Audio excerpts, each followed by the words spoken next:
அஸ்ஸலாமு அலைக்கும் வரஹ்மத்துல்லாஹி வபரகாத்துஹு. முஹர்ரம் மாதத்தில் பிறை 9, 10 நோன்பு நோட்பதை இஸ்லாம் எங்களுக்கு சுன்னத்தாக ஆக்கியிருக்கிறது. அல்லாஹ்வின் தூதர் ஸல்லல்லாஹு அலைஹி வஸல்லம் அவர்கள் சொன்னார்கள், சிறந்த மாதம் முஹர்ரம் மாதம், அந்த மாதத்தில் நோன்பு நோட்பது மிக சிறப்பானது என்று சொன்னார்கள்.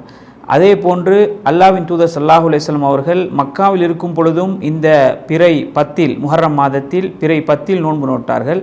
மதீனாவுக்கு வந்ததன் பின்னாலும் அல்லாஹ்வின் தூதர் நோன்பு நோட்டார்கள்.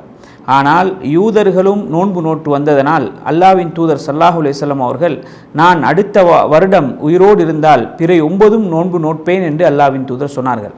ஆனால் அல்லாஹ்வின் தூதர் ஸல்லல்லாஹு அலைஹி வஸல்லம் அவர்களிடம் இந்த ஆஷூரா நோன்பின் சிறப்பு பற்றி கேட்கப்பட்ட பொழுது அல்லாஹ்வின் தூதர் ஸல்லல்லாஹு அலைஹி வஸல்லம் சொன்னார்கள், கழிந்த ஒரு வருடத்துக்கு குற்றப்பரிகாரமாக இந்த நோன்பு அமையும் என்று அல்லாஹ்வின் தூதர் சொன்னார்கள். எனவே இந்த மாதத்தில் பிறை 9, பிறை 10 நோன்பு நோட்டு அந்த சிறப்புகளை அடைந்து கொள்வதற்கு அல்லாஹு தாலா எம் அனைவருக்கும் தௌஃபீக் செய்வானாக. வாஹிர் தவானா அல்ஹம்துலில்லாஹி ரப்பில் ஆலமீன்.